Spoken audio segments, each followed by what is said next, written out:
Hello and welcome back to my writing channel. I am so excited to finally be able to make this video. It has been a long time coming, much longer than I actually expected it to take, but I have finally finished the first full revisions of my fantasy novel. So I made myself my second cup of coffee for today, and in this video what I want to do is just recap, basically, tell you all about revisions. I have done a few vlog updates, but actually I've not done nearly as many videos as I was planning and wanting during this process, and I think a lot of it was just because I was very overwhelmed personally for a lot of reasons. Some reasons which are obvious because we're all kind of living them, but other things were personal, and I just ended up kind of getting like in my own zone to where in normal circumstances when I might have wanted to vlog and wanted to talk about what I was doing and planning and all of that, it would have been really helpful for me. It actually became, that's my cat destroying something. It actually became something I did not want to do. I just kind of wanted to put my hood up, burrow down in front of my computer and just write and just get it done.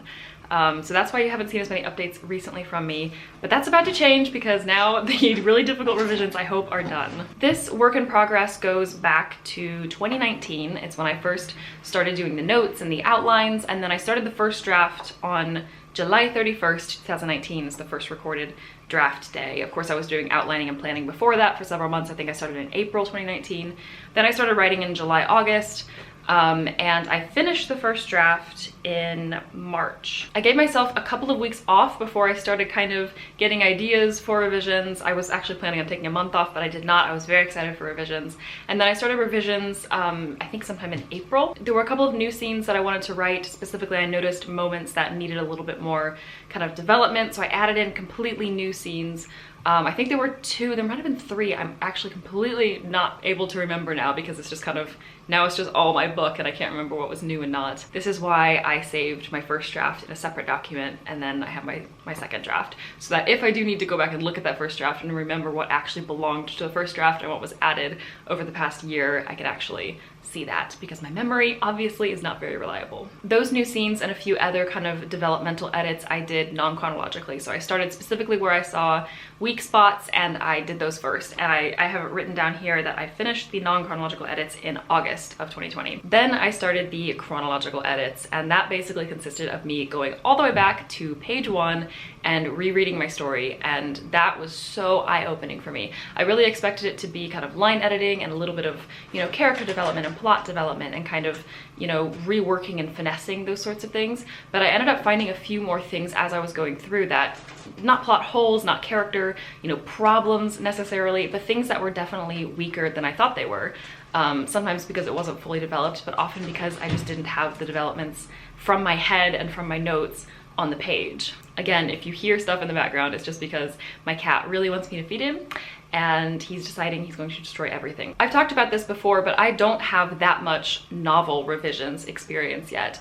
My last novel, I did do a hardcore revision session. I spent ages revising. I did so much. In fact, I did more to that novel than what I ended up doing to this one, at least so far.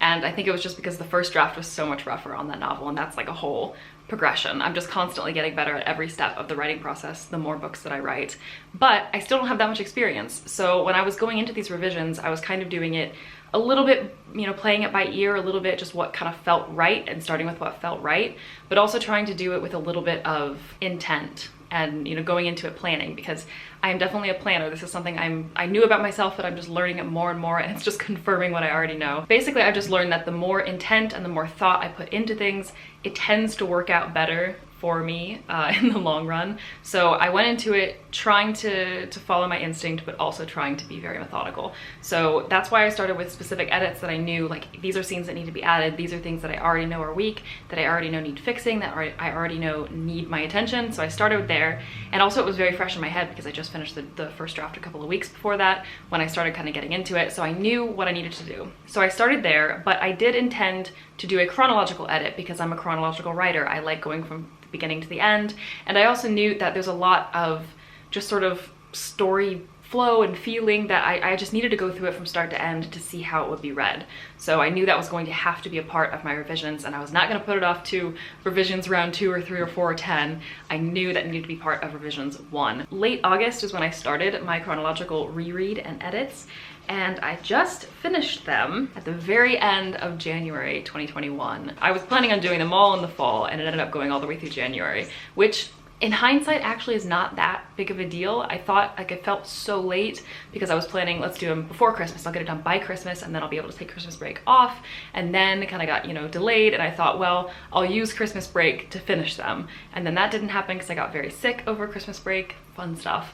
And then, you know, it ended up being January, and it felt so late, but actually, in the grand scheme of things, finishing them at the end of January instead of the end of December or the end of November is really good still. So I'm actually happy with that. I'm realizing as I'm talking to you guys now. Thank you guys, this is so helpful. This is why I love doing these videos. I ended up adding a lot more words than I thought I would, that I was intending to, and it's not actually a huge deal because I'm still somewhat within the range that I wanted to be in. I ended draft 1, let me find it, with 80,884 words. Hi Bingley. That's Bingley, if you didn't know, if you don't follow me on Instagram. Yeah, so draft 1 was about 80,000 words, and then I was adding stuff and kind of developing stuff, and I did cut stuff as well. It's not just that I added, I cut so much in terms of especially line editing. There's a trick that I use, and I've also heard a lot of other writers mention this, most recently Hannah Lee Kidder on YouTube. I love her YouTube channel, by the way. You cut the last, or in my case also sometimes the first sentence that you're writing in a paragraph or a phrase or sort of a description, because often you end up saying things more times than you need to, if that makes sense. For example, something really unexpected happens and you say, that was not at all what she expected, and then you go on to show how she responds to that, or show what she does, or her sort of physical reaction, how she's feeling those emotions, how she's showing those emotions throughout her body or her face. And you don't need that first line of, it was so unexpected, or she didn't, you know, expect that, or she was shocked. You don't need that. And sometimes also that happens at the end. You'll kind of go through this description and you'll be explaining how something looks or explaining how someone reacts, and it just gets a little bit too long because you're kind of just going with the flow, and that's what your brain tells you. And sometimes it's gorgeous writing and it's beautiful literary form, but at the end of the day, you don't need it because the reader already gets it. The reader already knows. So that's a really, really useful trick, and I used it a lot when I was editing. So I cut a ton like that, not just in examples like that, but there were times when conversations went too long or descriptions went too long and things like that. Despite all of those line edits and despite some other cuts as well throughout the story, I ended up adding about 11,000 words. My final word count is 91,031 words. So I was hoping for around 90,000, give or take a little bit. I would like to query this book, and I'm just afraid that if I start going over 90,000 and a little bit closer to 100, it's gonna get a little bit scary. So I was kind of hoping to stay 90K or a little bit under, but we'll see. This is not the last time I'm gonna edit this book, despite the fact that I feel really confident about the edits that I've done, and I feel like it's so much better. The story is so much stronger. It's coming together so much better. I'm really, really proud of it. I can honestly say that. And it's definitely, I'm really happy to say this, it's definitely the best book that I've ever written. And I know it doesn't have a lot of competition because it's not exactly like I have shelves upon shelves of books that I've written, but I'm really, really proud of it. I'm really happy with it. So the next step will, of course, be having other people read it, which is just terrifying. But right now I really need external feedback. I need reader feedback, writer feedback. I need someone else's feedback other than myself, because I've been kind of holed away by myself working on this thing, and I've run stuff by, you know, friends and family members, but I've not actually had people sit down and read it, and that's what I really, really need right now. Pacing is specifically something that I think I really need some reader feedback on, to know if it's kind of too fast or too slow in certain places, if it drags, if it's not super interesting. I did do a lot of edits. I can't remember if I talked about this in a writing vlog, but I know I had it written down that I really wanted to talk about it in a writing vlog. But I did a lot of edits in the midpoint, and I kind of got stuck there actually for a little bit. I ended up completely changing, oh, that was the third scene. I was thinking I rewrote a third scene. It wasn't a complete addition, but it's because one of the scenes I already had in there, which was quite a long and extensive scene, and it had quite a lot of build up to that scene to get there. I ended up kind of discovering slash, it was a little bit due to an earlier edit, but also it didn't really make sense in the original draft either. I kind of realized that the way that scene played out and kind of the core details of how it all happened did not make sense and did not work in the plot. It wasn't exactly a plot hole, but it just didn't, yeah, it just didn't quite mesh. So I ended up having to completely change the way, like the character starting point and what she discovers basically through that scene are still there, but I had to completely change how she got there, where she went, how it like unfolded. All of that stuff had to change. There was so much rewriting. So that's also a lot of the reason that it ended up taking longer, because it wasn't just a chronological edit and I just kind of read and changed and shuffled within. I had to actually really do some changing, and that also included taking scenes that I ended up keeping but completely reordering them, and then, you know, certain characters ended up in different places while certain scenes were happening, so then those scenes had to be rewritten based on tone, based on things that had just happened, which in the first draft had not just happened because they would happen later or something. So it was kind of a mess. I ended up kind of getting lost in the shuffle, and it definitely changed the pacing of that midpoint. I think for the better. Like I said, I'm very confident about it. I'm very happy with it. That's why I kept it, and I, you know, moved on and was able to finish those chronological edits, but I need some feedback. I think, you know, I need someone else to read it and be able to tell from a reader perspective / writer perspective. I really need kind of both perspectives, I think, to tell if the pacing kind of worked out the way that I hope it does. Because in my head, it's all clear. I can go from chapter 1 to the end. I know what happens. I know how it happens, more or less. There are probably things that I've, you know, forgotten over time, because it has been quite a long time. But I think a pair of fresh eyes and, you know, someone completely new to the story is gonna have to be able to point me in the directions of maybe where it's lagging or it's too quick. So that's that. That is basically all I wanted to say in this video. I have no idea how long this is gonna end up being. I've just kind of rambled for a while. I did not really script this out. I maybe should have, because the last time I did a video like this, where I just kind of rambled about a recap of, I can't remember if it was revisions or if it was my first draft, but I definitely ended up refilming it. I remember that specifically because the first one was just so rambly. But I think this one actually was a little bit more on track. I hope it was interesting. I have learned so much about the writing process, my story, my characters, my plot, everything. I've learned so much from the end of draft 1 to the end of draft 2.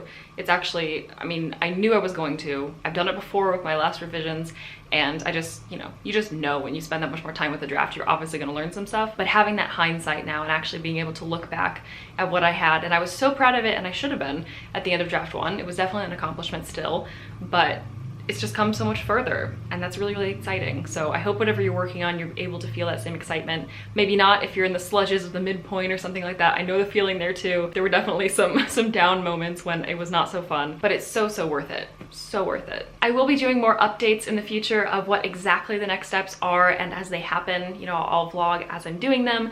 Maybe once I'm getting feedback on my book, or if I decide to do some more revisions even without feedback, or while I'm waiting on feedback, or whatever may happen with this book. And also the next steps with future querying, future writing the query, writing the synopsis. Oh my gosh, I don't even want to think about that. I hate writing synopses and I hate writing queries. I'm pretty sure that's like most of us, but I will keep you updated. I will be doing more videos, and I also have some stuff planned that's just kind of fun, bookish, writing related stuff that's not necessarily directly related to my work in progress.